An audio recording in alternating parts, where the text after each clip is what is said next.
Well, hello there. I'm Katja from CompleteVocalCoach.com, and this is the fourth video of the practice project. And as you can see, we have moved into a different location of the studio where I teach, and I have an upper body. Well, these videos are here to give you some extra tips and advice on how to structure your singing practice, to give you some ideas on exercises, some answers on singing technique or CVT, complete vocal technique related questions, and also to give the singers that I work with some extra advice and inspiration, and then extra kick in the butt when they need it. I want to talk to you about a couple of things that are important to keep in mind to keep your singing practice healthy and efficient. That's 6 things you need to keep in mind. So pay attention.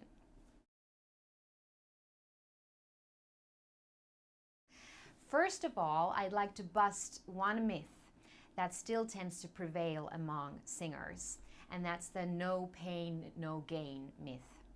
You see, some singers still think that it's okay that an exercise feels uncomfortable in the throat. They think that the discomfort will disappear as they get better at doing the exercise. But this is a big, big mistake. You see, perhaps the most important thing to keep in mind when practicing singing is that it should always feel comfortable. If an exercise feels uncomfortable or wrong, it is wrong. It's a sign from your body that you are doing something wrong. And you should always trust your own judgment on this one. See, a good teacher, they can hear a lot of things, but not even the best teacher can hear everything. So you, the singer, are the only one who knows how it feels. So really trust your own judgment, okay?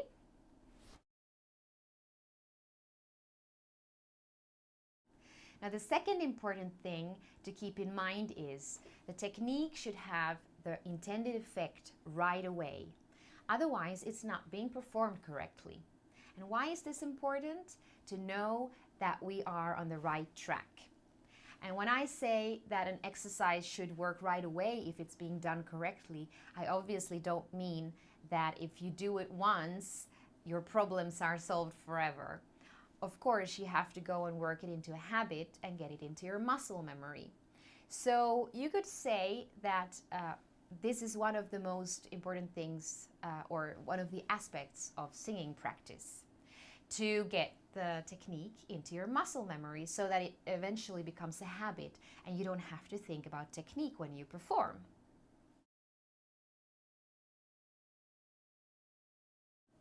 Now, what this also means for your singing practice is that you should really focus and concentrate while you practice and avoid making too many mistakes. And for this, I like to use the rule of 3. So if you fail to sing the same exercise 3 times in a row, it means the exercise is too difficult. And not only do you now build the wrong muscle memory, but you're also in the danger of creating constriction.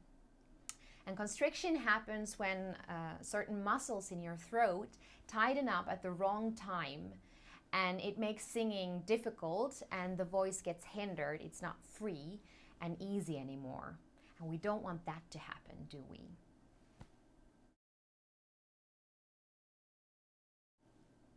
For the same reason, it's better to keep your exercises as simple as possible.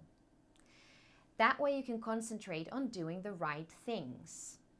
No one can concentrate on doing too many things at the same time. And if you're going to try and concentrate on vocal technique while at the same time trying to perform an exercise with complicated rhythmic and melodic patterns, you're most likely going to fail either at the technique or at the other stuff. So the simpler the better is really the key here. If you're able to perform simple exercises correctly in a healthy way, you're building a really good foundation for your singing technique.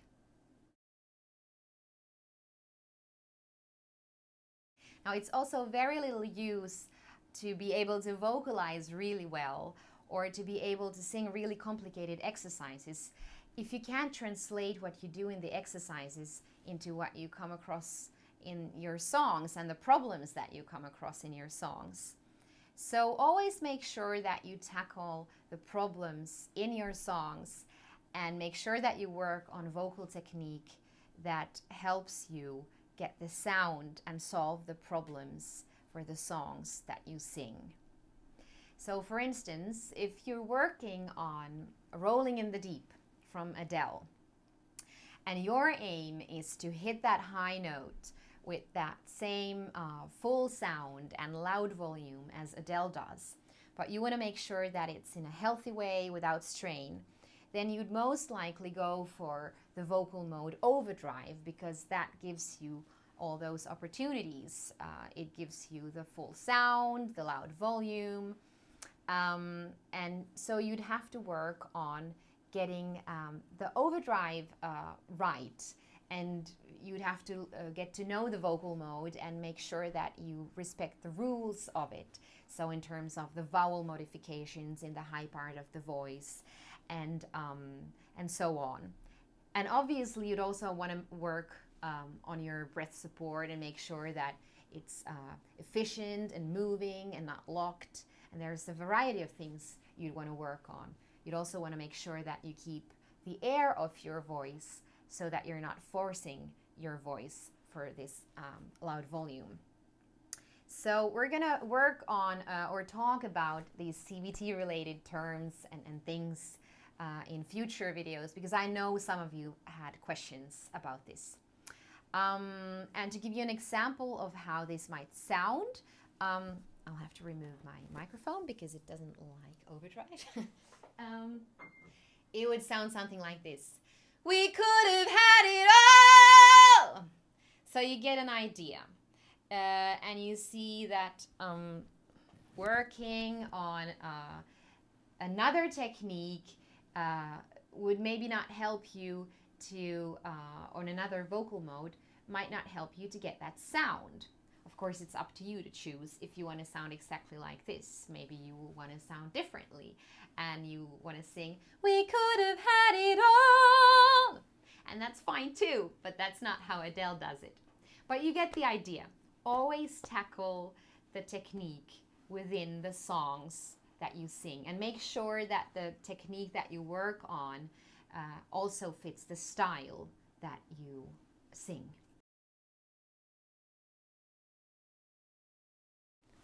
Finally, in order to make sure that your practice is efficient, you want to make sure that you always practice as close to a real life situation as possible. So for instance, if you usually play the piano while you sing, you also want to practice while sitting down.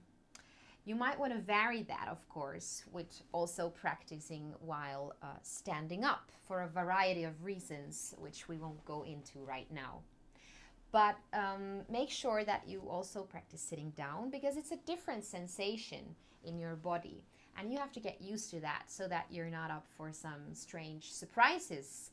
Maybe all of a sudden your sensation of breath support is totally different. You've always been practicing standing up and you sit down for your gig and you go, what's going on? So you get the picture. Now here's what I want you to do this week.